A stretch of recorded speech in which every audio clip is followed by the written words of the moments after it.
Ladies and gentlemen, thank you for standing by, and welcome to the Constellium fourth quarter and full year 2020 results conference call. At this time, all participants are in a listen-only mode. After the speaker's presentation, there will be a question-and-answer session. To ask a question during the session, you will need to press star 1 on your telephone. If you require any further assistance, please press star 0. Thank you. Now, I would like to hand the conference over to our first speaker today, Mr. Ryan Wentling, Director of Investor Relations. Sir, the floor is yours. Thank you, Operator. I would like to welcome everyone to our fourth quarter and full year 2020 earnings call. On the call today are our Chief Executive Officer, Jean-Marc Germain, and our Chief Financial Officer, Peter Matt. After the presentation, we will have a Q&A session. A copy of the slide presentation for today's call is available on our website at constellium.com. And today's call is being recorded. Before we begin, I'd like to encourage everyone to visit the company's website and take a look at our recent filings. Today's call may include forward-looking statements within the meaning of the Private Securities Litigation Reform Act of 1995. Such statements include statements regarding the company's anticipated financial and operating performance, future events, and expectations, and may involve known and unknown risks and uncertainties. For a summary of specific risk factors that could cause results to differ materially from those expressed in the forward-looking statements, please refer to the factors presented under the heading Risk Factors in our annual report on Form 20-F. All information in this presentation is as of the date of the presentation. We undertake no obligation to update or revise any forward-looking statement as a result of new information, future events, or otherwise, except as required by law. In addition, today's presentation includes information regarding certain non-GAAP financial measures. Please see the reconciliations of non-GAAP financial measures attached in today's slide presentation, which supplement our IFRS disclosures. I would now like to hand the call over to Jean-Marc. Thank you, Ryan. Good morning, good afternoon, everyone, and thank you for your interest in Constellium. I want to start by thanking the members of the Constellium team for their contributions in 2020. I am proud to say that Constellium rose to each of the many challenges presented by the COVID-19 pandemic. I'd like to take a moment to specifically call out 2 examples. First, Constellium delivered extremely strong cost performance. Our cost flex of 92% was impressive again in the fourth quarter. For the full year, our cost flex was 90%. This is something we are very proud of. Second, we delivered on our commitment to free cash flow generation with 157 million euros in 2020. When combined with 2019, we have generated over 330 million euros of free cash flow. For perspective, that is about 20% of our current market cap in just 2 years. Now, let's discuss the highlights from our Q4 results. Shipments were 374,000 tons. That's up 2% compared to the fourth quarter of 2019. Revenue decreased 9% to 1.2 billion euros.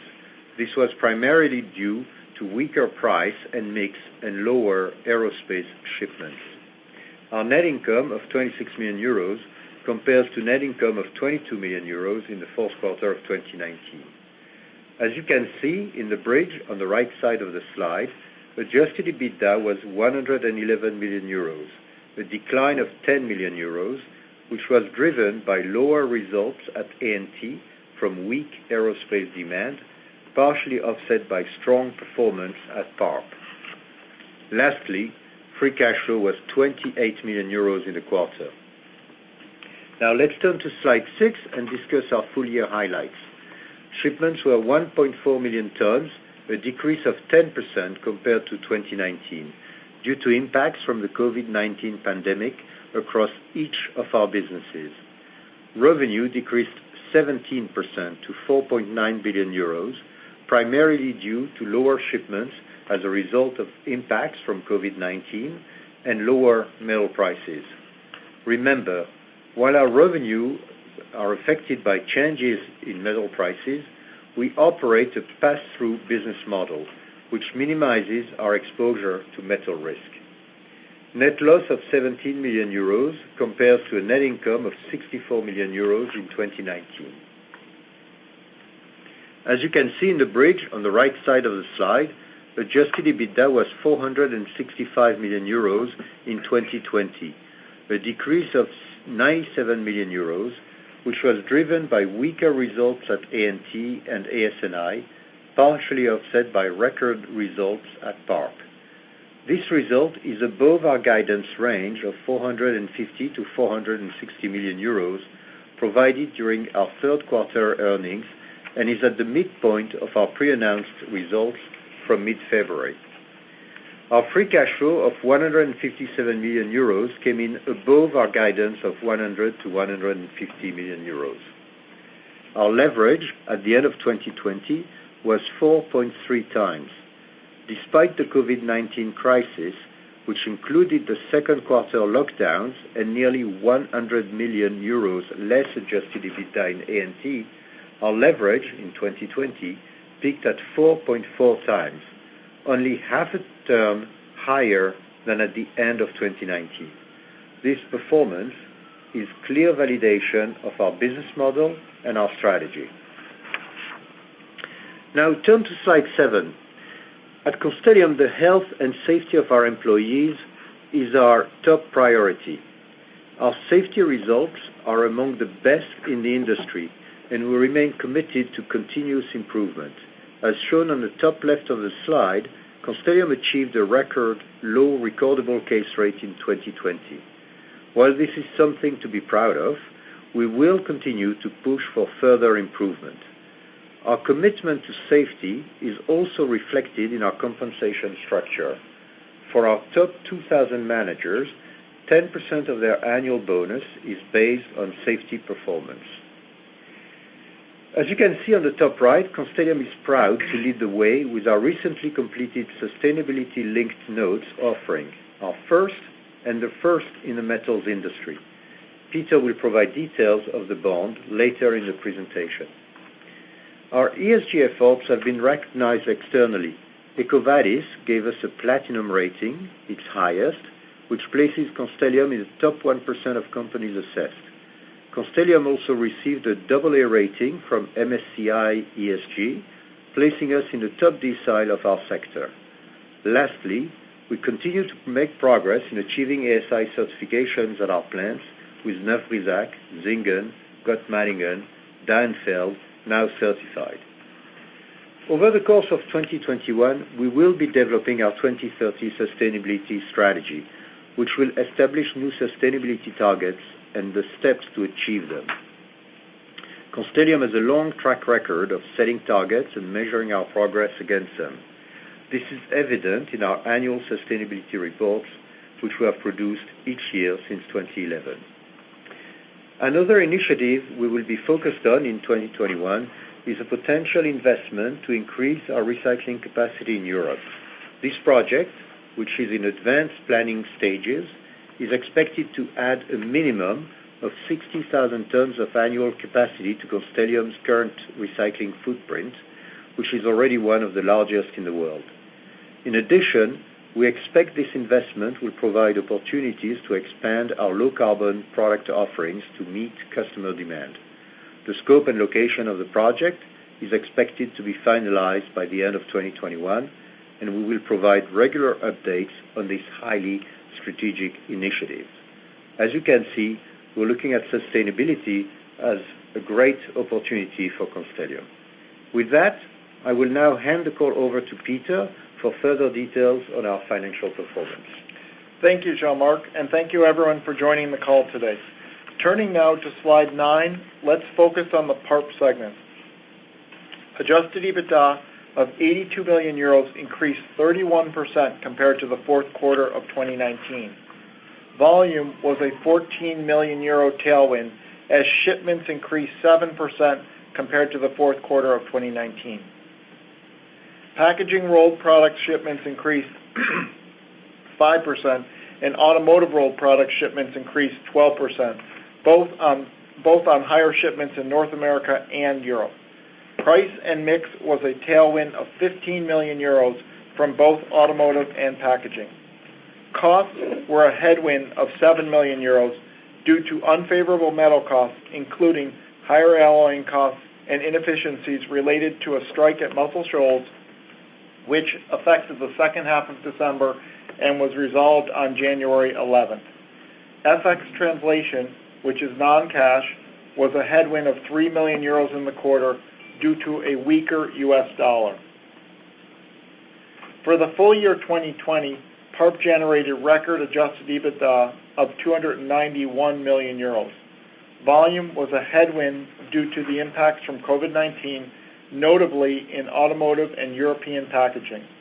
Costs were a tailwind due to strong cost control, notably on lower maintenance, labor, and overhead costs, and improved recovery. FX translation for the year was a headwind of 3 million euros.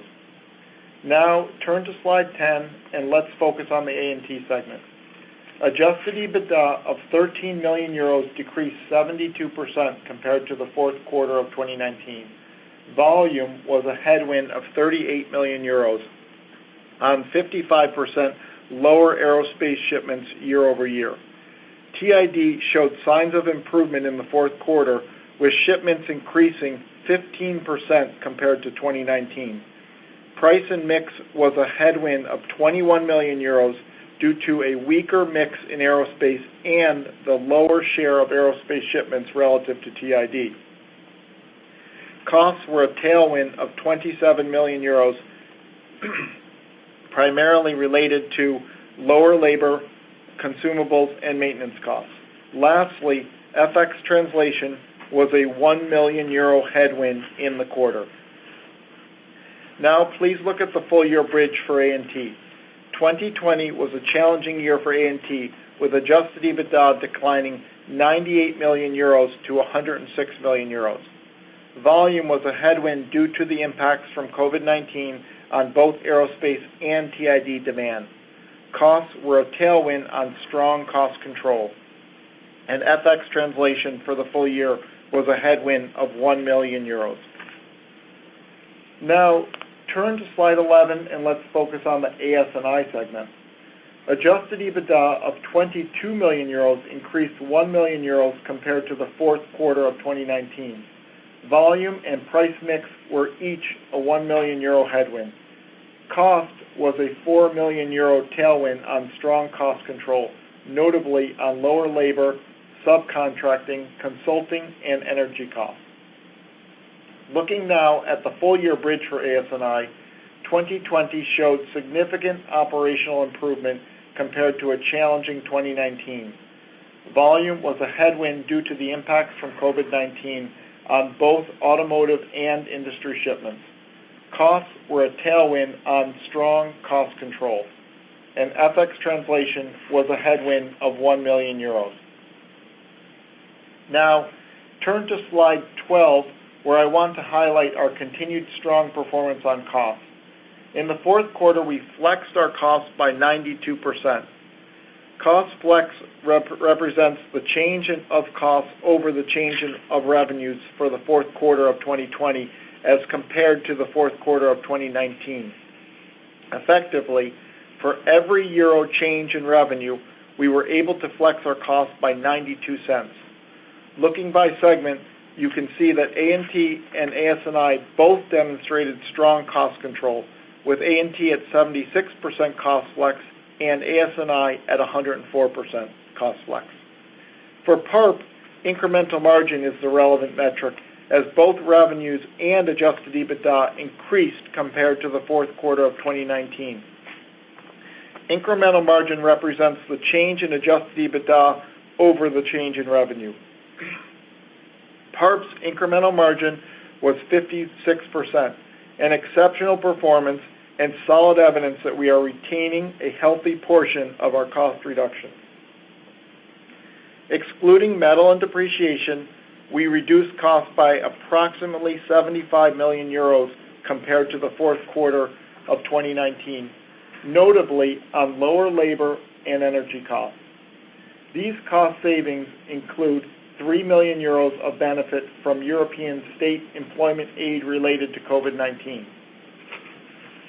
For the full year of 2020, we flexed our costs by 90%. Excluding metal and depreciation, we reduced costs by approximately 260 million euros compared to 2019. This included 22 million euros of benefit from European state employment aid related to COVID-19. As you know, we're very committed to reducing costs and running a lean operation. Fixed cost reduction is a major platform of our Horizon 22 initiative, the successor to Project 2019.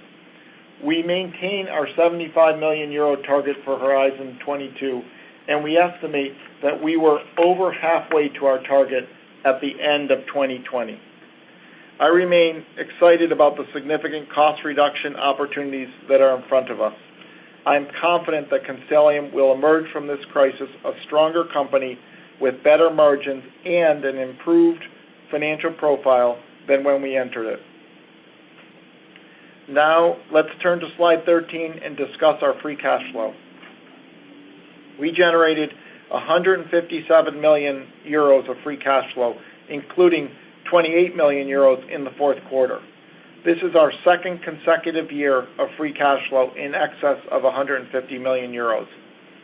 Our 2020 performance was helped by strong working capital management and our proactive steps to reduce capital spending in the face of the COVID-19 pandemic. As you can see at the bottom left, Constellium has also been a consistent generator of free cash flow.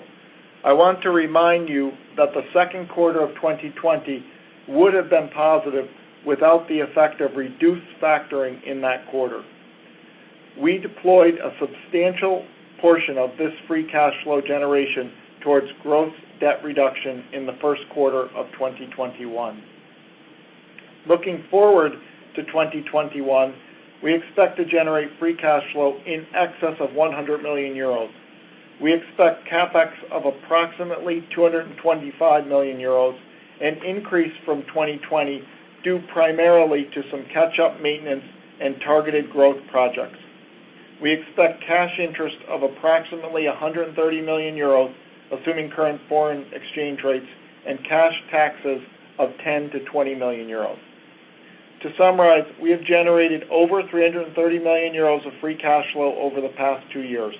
Our free cash flow yield, based on 2020 figures, is over 9%. We remain committed to consistent and significant free cash flow generation. Now, let's turn to slide 14 and discuss our balance sheet and liquidity position. At the end of the fourth quarter, our net debt was just under 2 billion euros, nearly 200 million euros lower than the fourth quarter of 2019. Approximately half of that change was due to FX translation. We remain committed to deleveraging.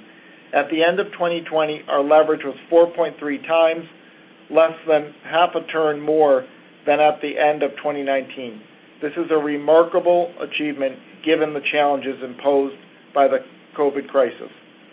As you can see in our debt summary on the bottom left-hand side of the page, we have no bond maturities until 2024. The $650 million of 6.625% notes due 2025 were refinanced in February with $500 million of 3.75% notes due 2029. This refinancing is expected to save approximately 20 million euros of cash interest annually. This is a meaningful step forward towards our long-term goal of cash interest of less than 100 million euros annually. Our liquidity was strong at 981 million euros as of the end of the fourth quarter. Now, let's turn to slide 15 and discuss our landmark sustainability-linked notes offering, which we completed yesterday. This bond aligns our business and financing with our sustainability commitments and values. We established 2 sustainability performance targets, or SPTs, as part of this offering.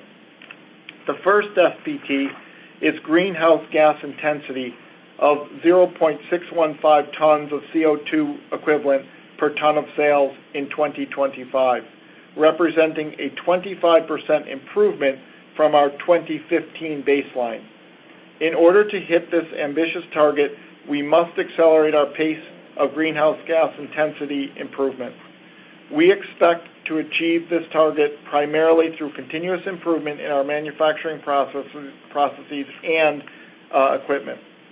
The second SPT is recycled aluminum input of 685,000 tons in 2026, representing a 10% improvement from our 2019 baseline. 2019 was chosen as the baseline as this was our highest level of recycled input. To achieve this ambitious target, we are planning to increase our recycling capacity in Europe, as Jean-Marc noted earlier. This bond creates a direct link between our sustainability targets and our funding costs. Associated with each SPT is a potential 0.125% increase in the coupon of our bond if we do not achieve the SPT by the targeted date. For more detail, see our sustainability-linked financing framework and the second-party opinion from Sustainalytics, both available on the investor section of our website. I will now hand the call back to Jean-Marc. Thank you, Peter. As I noted earlier, sustainability is offering us great opportunities. It is driving mega trends across all our end markets. Namely, we are seeing increasing focus on lightweighting in transportation, the electrification of the automotive fleet, and customer preference for infinitely recyclable aluminum cans. Constellium is well positioned to be a significant beneficiary of each of these mega trends. I would also like to highlight our diverse and balanced portfolio of end market exposures. This diversification proved invaluable during the COVID-19 pandemic. So let's turn now to packaging. Packaging is a core market for Constellium and represented 40% of our revenue in 2020. Packaging, again, displayed its recession resilience during the pandemic as demand from our can customers remained strong.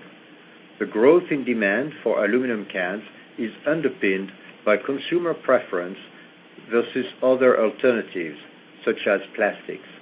Aluminum cans are infinitely recyclable, making them the most sustainable beverage packaging container and a contributor to the development of a circular economy.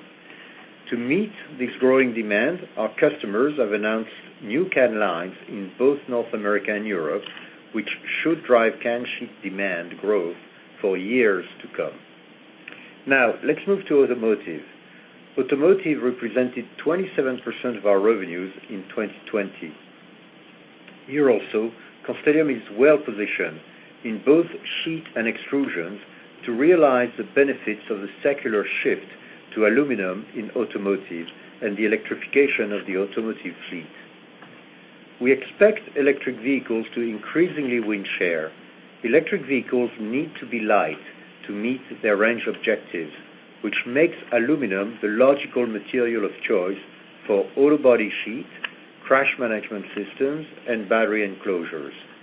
We are seeing increased demand for electric vehicle platforms in our auto body sheet order books in North America and Europe, and we continue to serve many electric vehicle platforms from our automotive structures business.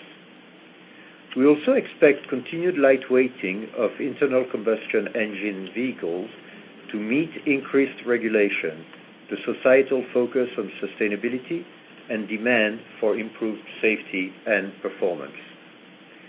In the near term, demand for our automotive products remains steady, and we have thus far seen a limited impact from the shortage of semiconductors. Where possible, OEMs are prioritizing the production of light trucks, SUVs, and luxury cars, where consumer demand remains strongest and where we are most exposed. While there may be some effect on our automotive shipments in the coming quarters from the semiconductor shortage, we believe this is a temporary trend and is more likely to only delay demand to later quarters. Having said that, we will closely monitor automotive market trends. Let's turn now to aerospace. Aerospace represented 12% of our total revenues in 2020. We remain confident that long-term fundamentals driving aerospace demand growth remain intact, including growing passenger traffic and greater demand for new, more fuel-efficient aircraft. The near-term outlook remains uncertain in aerospace. OEMs have reduced build rates, and it is unclear how long build rates will remain at these levels. Our aerospace shipments are at levels below build rates, which suggests the supply chain is destocking. Based on our current visibility, we expect this destocking to persist at least through the first half of 2021. In other specialties, we continue to execute on our strategy of expanding in niche products in a diversified range of markets. In general, these markets are dependent upon the health of the industrial economy in Europe and North America. For TID, the defense markets remain strong. Most industrial and transportation markets in North America are improving, while these markets are stable at low levels in Europe. In European extrusions, demand is strong across most end markets with select pockets of weakness. Turning now to slide 18, I want to start by saying again how proud I am of Constellium's 2020 performance. We reacted quickly to the COVID-19 crisis by protecting our employees, reducing costs, limiting capex, increasing liquidity, and extending debt maturities. We delivered on our commitment to consistent and significant free cash flow. Our business model and strategy are now battle-tested. I firmly believe that Constellium is a stronger company coming out of the crisis than when we went into it. As I mentioned earlier, I believe there are many opportunities for Constellium to benefit from very real, sustainability-driven megatrends. These trends can provide demand growth in our end markets for years to come. I am optimistic about our prospects for 2021. There are substantial value creation opportunities within our four walls. These include the continued recovery of our end markets, further operational improvements, and cost reductions from our Horizon 2022 initiative. Each of these opportunities represents a meaningful driver of earnings and free cash flow. In the short term, we are targeting adjusted EBITDA of 110 to 115 million euros in the first quarter of 2021. Within this figure, we currently expect a headwind of approximately 10 million euros related to the strike at Muscle Shoals in January, the severe weather in the southeast U.S. in February, and the semiconductor shortage in automotive. We expect to generate for the full year free cash flow in excess of 100 million euros in 2021. As you can see, we remain committed to shareholder value creation. With that, Rachel, we will now open the Q&A session, please. Thank you. As a reminder, to ask a question, you will need to press star 1 on your telephone, and to withdraw your question, just press the pound key. Again, if you need to ask a question, just press star and then the number 1 on your telephone keypad. Please stand by while we compile the Q&A roster.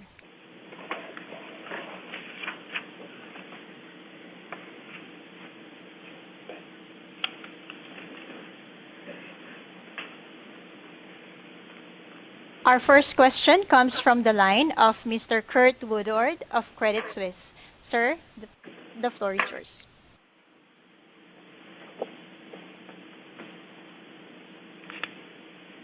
Mr. Curt Woodward, your line is open.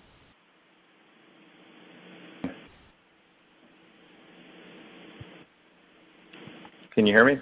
Yes, we can. Good morning, okay. Curt. Hi. First question just on packaging. Two-part question. One is, can you give us an update on the debottlenecking efforts that you had ongoing at Muscle Shoals? I think it was for roughly 75 to 100 KT. And I assume a lot of that was going to trickle into packaging, and I know some of it incrementally was going to go into auto as well. And then can you also give us an update on kind of the cadence of packaging contract resets? I believe you had a small amount repriced this year, and a much larger chunk is going to reprice in 22 and 23. And if you can give any color on kind of how you see profitability changing for that part of your business going forward, would be helpful. Sure. So on the first part of your question on the debottlenecking, we are making very good progress. I'm very pleased with it. And if you noted in our shipments in Q4, they're up 5% against the prior year. So that's evidence of our ability to find incremental opportunities. And we are well on track to achieve the 75, and I think I alluded to the fact that we're expecting even a little bit more. So we're very optimistic about our ability to debottleneck and sell those tons in the context of a good market in can sheet. Regarding the contracts, well, you're right that more is repricing next year than this year. I continue to be optimistic about price development for us, and we're seeing some benefit in 21. We are expecting to see more in 22, and that will happen again as contracts mature. But remember that, on average, we've got 5-year contracts, 20% or 15, 25% that renew every year. So it's not like you got a big bump, but you should see expanding margins. And you're seeing there some better margins in pulp at the moment, which is reflected in our earnings. So we expect to continue to see some progress. So can sheet is a good market for us. It's a good market for cans are a good market for our customers, and it's good to see that it's making its way across the supply chain. Okay, that's helpful. And then with respect to the recycling facility, the 60,000-ton project, and you alluded to evaluating potentially another location, I assume, to process that recyclable material. Can you just kind of give us any more color on what that project could look like and potential cutbacks associated with it? Sure. So we are still in not fully decided on exactly the technology, the size, and all that. So what we can say is at least 60,000 tons, and that's actually consistent with the commitment we've made in the bond.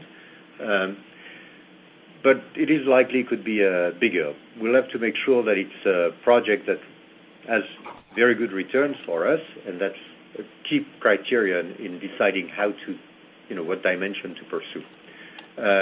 The other thing I can say is, even though we're in the early stage of design, it's pretty clear, there's some rule of thumb or in terms of how to size capex for recycle centers. And typically you're talking around $1,000 or euros per ton of installed capacity. So that gives you an idea. And those projects typically take a good couple of years to complete, right? I mean, you've got detailed engineering and all that, that's costing you some money as part of it. And then it takes 2-3 years to build it and start it. So the spread of capex is going to be very manageable for the company over the course of several years. Okay.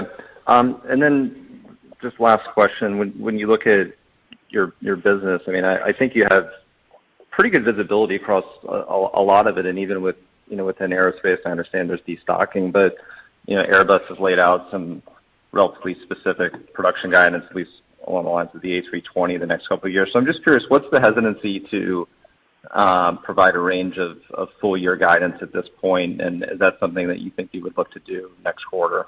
Yeah, so we like to be we're reasonably conservative, and we like to be reasonably sure, and we take giving guidance very seriously, and we want to be able to give you guidance within a reasonably precise range, which we don't feel we're able to do just now. However, we are giving guidance on free cash flow for the full year, which is a little bit easier than EBITDA because obviously, you've got some. If EBITDA is higher because you're shipping more, then you've got more working capital. It dampens a little bit the impact on free cash flow. So the visibility is improving, but we are not yet at a stage where we feel we can give you the guidance we'd like to give you, which is a reasonably tight guidance for the full year. And I'm sorry to disappoint, but we want to keep our conservative approach to life. Yep, no, understood. Thank you very much. You're welcome. Thanks, Kurt.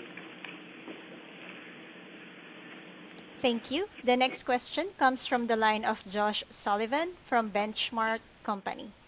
Morning, Josh. Sir, your line is Good morning. open. Good morning. Yeah, just a question on the overall automotive exposure and outlook. Curious on the automotive OEM 30, 60, 90-day order schedules. how are those lining up? I know you said you don't see too much impact from the semi issue and the weather event, and that's helpful. But do those 90-day orders schedules, are they showing more promise? They continue to be strong. And the trend that are highlighted in Q4, when you look at every segment, right, I'm talking beyond automotive, right, but every segment is at or above last year by quite a bit, except for aerospace, obviously. We're seeing that continued strength in the markets. But I guess the year we lived through last year is making us a little bit cautious. And so we're looking at it with a cautious optimism, and it's certainly in automotive. And it's driven by the fact that the markets continue to be good, but remember, aluminum continues to penetrate in automotive. We see gains in share of aluminum in vehicles, and that's further amplifying the strength of the underlying market. And then, some of the auto OEMs that reported so far, talking about how they're supporting the suppliers and they're going to take a hit on their own cash flow. Is that part of your confidence in that $100 million free cash flow outlook? Are the payments from the OEMs a little better than the order flow optics at this point? No, I wish they were, but I think they're dedicating their support to other suppliers that may need it more than we do. But no visible change in that regard, Josh. Okay. Great. Thank you for the time. So their generosity doesn't extend to us, which is a good sign. Thanks. Thank you. The next question comes from the line of Chris Terry from Deutsche Bank. Sir, your line is open. Thank you. Hi, Jean-Marc and Peter, and well done on the cash flow in 2020 in particular. I had a couple of questions. Hey there. Just in terms of the impact from the autos, I know you've touched on this a little bit already, but what you're saying conceptually is that over the course of 2021, you think that there's an ability to catch it up and the impact should be relatively modest, even though you have included some in that 10 million for the first quarter. But you think, there's nothing alarming at this stage to indicate that there could be setbacks further on and you probably catch it up through the year? Yeah, I think it's fair to say that the 10 million we're highlighting as a headwind in Q1 is really a one-off. Q1 is not over yet, but that said, the strike factor is, it's done, it's behind us. The weather, it's done, it's behind us. The snow has melted, the roads are passable, so that people can come to work and trucks can leave and deliver to customers. So that's behind us. The semiconductor shortage, I think the signs are encouraging that the worst is behind us, but we have to see. So if the semiconductors don't get worse, I think there's a fair chance we can close the gap and recover what we lost in Q1. Okay, thank you. And then just for the business overall in terms of Europe versus US, you touched on some of this for the specific end markets, but just wondering sort of higher level and maybe focusing several years out, which of the markets are you more encouraged by just from a regional point of view where, when you think about the ESG trends and some of the bigger picture trends in the industry, are you pretty comfortable being roughly 50-50 exposed to the two regions, or is there a preference to go further into one than the other? Yeah, so at the macro level, America has proven, through many cycles that it rebounds from a crisis stronger than Europe does. But that's a very high-level consideration. If I look specifically for us, can in Europe looks very good, just as in the U.S. But remember, we've got twice as much can sheet, roughly, exposure in the U.S. than we do in Europe. Automotive is strong in Europe and continues to be strong, and we're exposed to really the higher end of the market, and that's also going very well, especially in a crisis where the impact on the consumers has been differentiated, and those customers that would be buying the cars on which we are tend to be more shielded from the crisis than others. So we continue to see a strength in Europe in both can sheet and auto sheet and auto structures as well. So we're quite optimistic. It feels like overall the industrial markets in Europe will take longer and will be a little bit more challenged in their recovery process than in the U.S. We're seeing TID in the U.S. be very strong, and it's still weak in Europe. And I think that trend will, is likely to continue because, again, Europe recovers typically less quickly from crisis than America does. The only thing I'd add there, Chris, is that the ESG trends in Europe are stronger. So maybe that gives a little bit of a boost to Europe. And the second thing I'd add is that again we've really benefited from the diversified platform that we have, and we don't want to give that up. So we'll maintain the balance that we have going forward.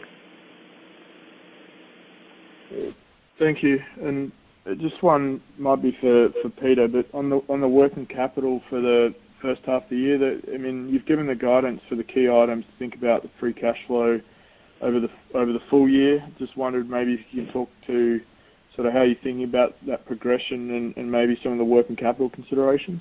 Sure. Happy to do it. So first, I just want to take a step back and comment on, kind of, I think what was really great performance over the last couple of years on trade working capital. And, if you look at the numbers, we generated a lot of cash in 2019. We generated a decent amount of cash in 2020 from trade working capital. So, we're coming off of the back of 2 strong years of performance. As our business ramps and as our growth projects come in, there's definitely going to be a consumption of trade working capital. And I think you saw evidence of that in the fourth quarter, where, kind of if you look at the trade working capital on the cash flow statement, you'll see it's a kind of a use of about $30 million, right? So, when we look at 2021, we expect that trade working capital is going to be a use of cash in the year. It's a little early to define what that use means because in terms of a quantum, and that's because, obviously it's hard to see right now for the same reason that we're, kind of not giving EBITDA guidance. It's hard to see, what these ramps are going to look like. Does aerospace come back in the second half? That could be a big differentiator. So, I think we can say that we believe it's going to be a use in the year, given our historic performance and what we see in front of us right now. But I think we need a little more time to quantify what that use is going to be. Okay, thanks, Peter. And then Yep. Just one more, if I can, just on aero. Just wondered if you could give us a bit more of a flavour of the kind of conversations you're having with those companies, and maybe the timing of, when you'll know how the back half shapes up, and just remind us how far out you negotiate deliveries for your product. Yeah. So, Chris, typically we've got 6 months of good visibility. And up to 6 months of good or firm visibility. We are not yet at a point where we can say exactly how the last, the second half of the year will unfold. The thing that makes it difficult from our customers is because these are long supply chains, it is difficult to exactly assess what product is available at what stage in the production process between us and the final aircraft. And therefore, it's difficult for us to get a good feel for when really destocking's over and they really need to realign build rates with supply rates. So that's where we are. Still, obviously the uncertainty will dissipate as we get closer to July, but at the moment it's still uncertain as to what happens in the second half. Okay, that's it for me. Thanks, guys. Thanks, Chris. Thank you. Our next question comes from the line of Christian George from Societe Generale. Sir, the line is open. Thank you very much, and good afternoon. I was going to ask you a question on your auto extrusions. I see the shipments in the fourth quarter were flat compared to the third quarter. In steel casting, Europe in particular, we've seen quite a strong increase late fourth quarter because the OEMs had somewhat reduced their inventories, and that boosted demand from suppliers. Is that not the case for you? And looking to the next few quarters, should we expect perhaps a sharper increase in shipments in that particular activity? Yeah. So we had a very strong pickup, Christian, in June, July, and I think the issue with inventories being depleted may have been different for us than for others in steel or so that's one factor. The other factor is there's a platform in the U.S. where we are quite exposed that has suffered more from a semiconductor shortage. So that is also explaining a little bit why we don't see that continued growth in the fourth quarter. I think this is temporary. And again, I mean, aluminum is penetrating. The cars we run typically sell well. When the semiconductor issue is behind us, we'll see a resumption of growth. Okay. And still on automotive, but on your rolled shipments, 62,000 tons, that's the best quarter you've had to date. I mean, if we project ourselves, end of the year or into 2022, what would you reckon these numbers would be roughly? I mean, are we looking at a 10,000 tons increase, within 12 months, or is it perhaps too optimistic? Well, the year is not over, and we don't like to give that level of precision in our outlook. But I would expect our rolled product shipment to continue to grow, maybe not at the same clip as what you're seeing right now in one quarter. Again, one quarter doesn't make a trend. And also, we're very focused on maximizing the value add and maximizing the profit. So we are not going after every ton out there. We really want to go after the most profitable products where we bring something different to the market. So I expect to see continued growth, and I expect to see continued margin improvement in our segment. Okay. Very clear. Thank you very much. One last thing, the increasing amount of recycling in your mix, as per your 10% target, does this come with potentially some lower costs of aluminum for you relative to your selling price? Yes. I mean, good question, Christian. Absolutely. We're very excited about sustainability because it's good for the planet, but also because it makes more money for us and our shareholders. That's a very important factor. So yes, that lowers for us the cost of aluminum, and that's how we make money, and we justify investing in more recycled capacity. Great. Thank you very much. Sure. Thank you. Our next question comes from the line of Matthew Fields from Bank of America. Sir, the line is open. Hey, everyone. I want to ask a couple things. You obviously did good work cleaning up your highest coupon with your refinancing. What's kind of the next priority for the capital structure? Is it the 2024 notes, which also have a high coupon and step down in May, or what's the next iteration? Yeah, good question. So, we like the position that we sit in right now because, as you know, our nearest maturity is 2024, and so we've got the luxury of kind of taking our time and finding the right opportunity to do a financing. As you saw in our February financing, we were extremely pleased to achieve a 3.75% dollar coupon.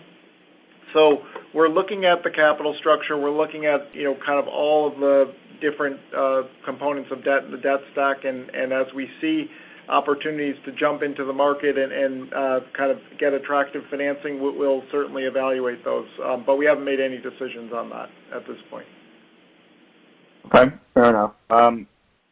Obviously, you've got a lot of latitude if you can issue below 4%.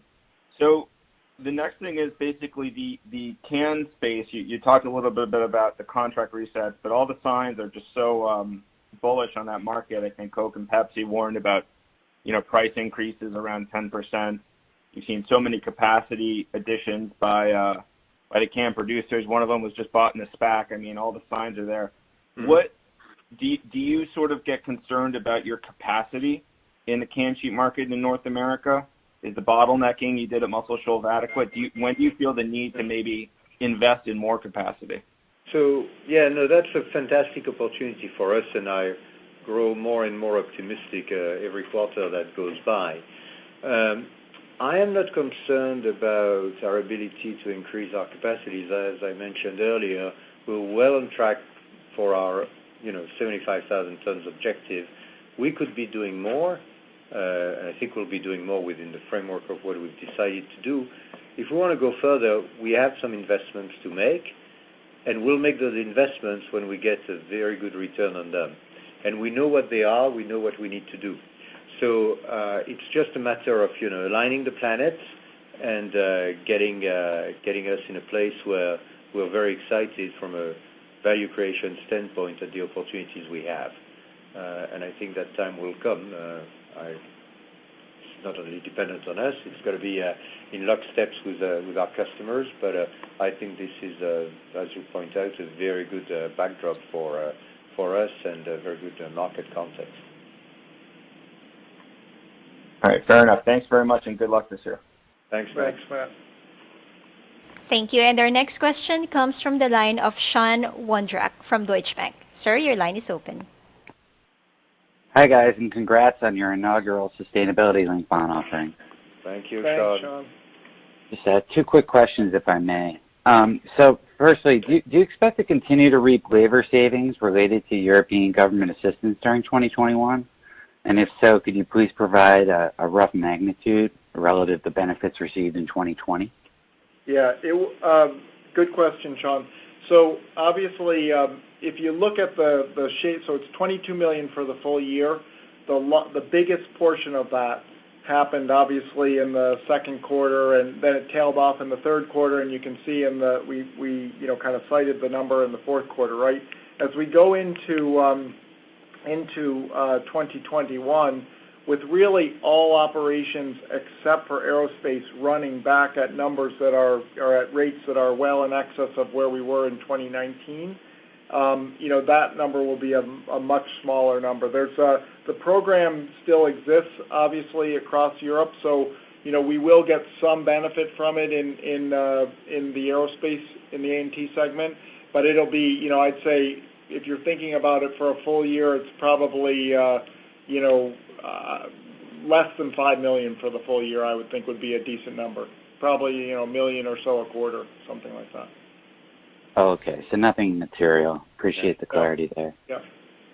And then just following up on the capital structure, is it fair to expect that Constellium may pursue additional sustainability-linked offerings moving ahead as you move to refi your cap structure, considering your heightened focus on ESG lately?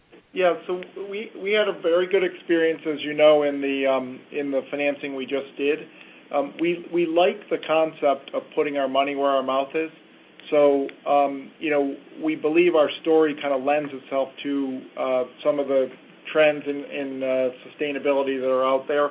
And so I think, we are prepared to kind of put, our cost at risk to achieve the goals that we've set for ourselves. So I think it's logical that we would, that we continue to pursue that. That's great. As always, very helpful. Thank you, and good luck in 2021. Thank you, Sean. There are no further questions at this time. Turning the call over to Mr. Jean-Marc Germain, CEO of Constellium. Sir, please continue.